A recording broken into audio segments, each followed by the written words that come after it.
Paul? Yeah. hmm Designation of judges. Yeah. hmm hmm Now, the Foreign Intelligence Surveillance Act of 1978. Yeah. Is amended by striking 7 district court judges and inserting 11 district court judges.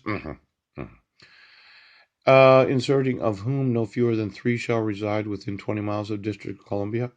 After circuits. Yeah.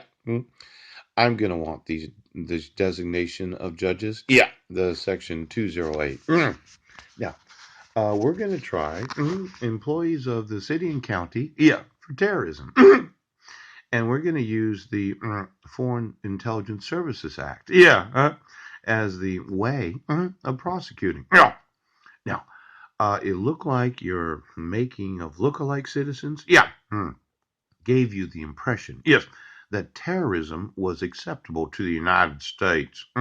Now, give me all the judges that were involved in hearing the Foreign Intelligence Surveillance Act of 1978. Yeah.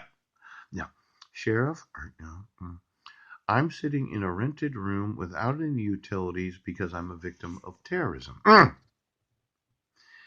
Yesterday, I explained to you the civil rights of the United States Code. I'm going to want to know, what did you do today? Yes. Now, did you ask Brent Baisden, the Superior Court judge, and his Mormon wife, Pope, there was a reason why you didn't remove the protection order? And the reason was, I have to motion the court. Yeah! That's the same reason that you gave for the last 4.5 years. In fact, every time I talked to anybody, yeah, they said I had to motion the court. Yes. And I thought, well, when you fabricate evidence and I'm arrested for the false accusation of violating the protection order, that would have been, that would have been good enough. Yeah. A reason to remove it. Yeah. It was used in an act of a hate crime. Yeah. Yeah. But you didn't want to do that. No!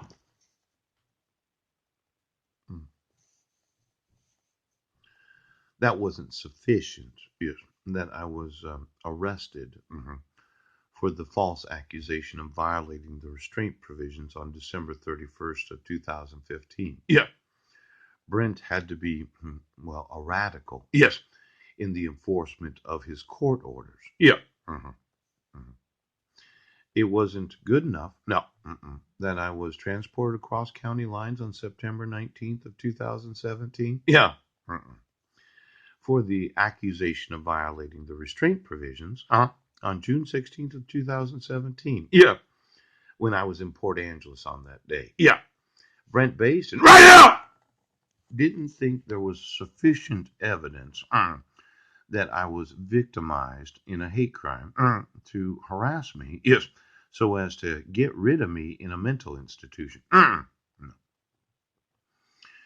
You, as a radical Superior Court judge, yeah, have taken the standpoint. Yes. That there is no possible reason that you could ever be obligated to remove that protection order.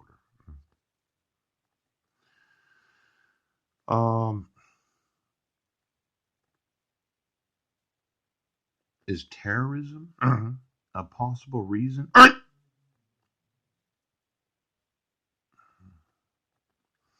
Well, your protection order violates the Patriot Act, and I want it removed.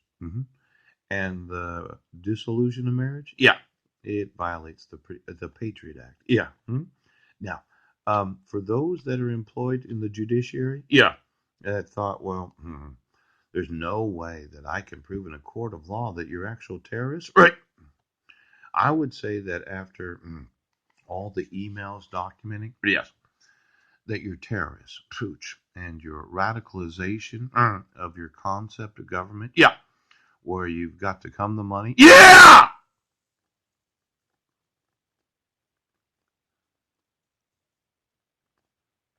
Mr. Nichols,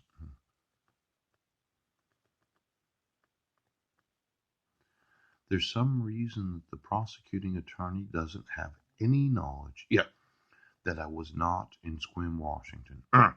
You didn't go to the Clallam transit system, yeah, and asked them to see the video and audio that I was on the bus that morning at 7:30 a.m. You didn't get the screen prints, yes, or the emails from December 31st of 2015 that I was in the Port Angeles Library at 4:48 p.m. I was not in Sequim, Washington. You have no knowledge!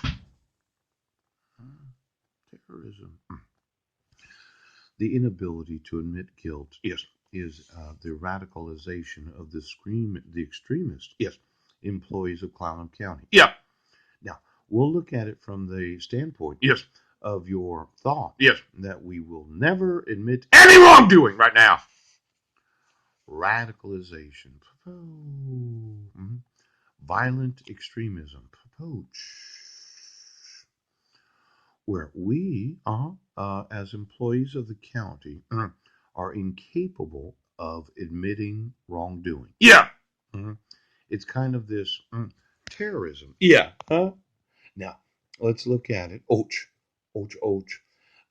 Terrorists, yeah, would never admit that what they were doing, yes, was terrorism. No. Incapable. Yeah. They do not have the availability right now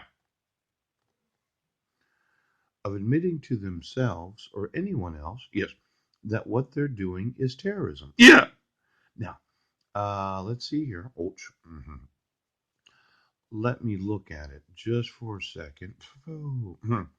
Potential risk factors for radicalizing, yes, violent extremism. The experiencing of identity conflict. Yeah. You don't know if you're yourself or your lookalike. No. The lack of meaning because you get paid for sex, right, and you got paid to violate the laws of the United States. You have a guilt and a condemnation right now because your life does not mean anything because of the money that you've received. Yep. Now, this wanting of a status, pooch, you're very important to the future of the world. Yes. What you're doing into this county, yes, and the rest of the state right now is so super top secret. Yes. That if anybody found out, they would realize that you've wanted the status of knowing that you're world changers. Yeah, that you on the payroll right now are doing something so important that your status as individuals is more important than the law of this great nation.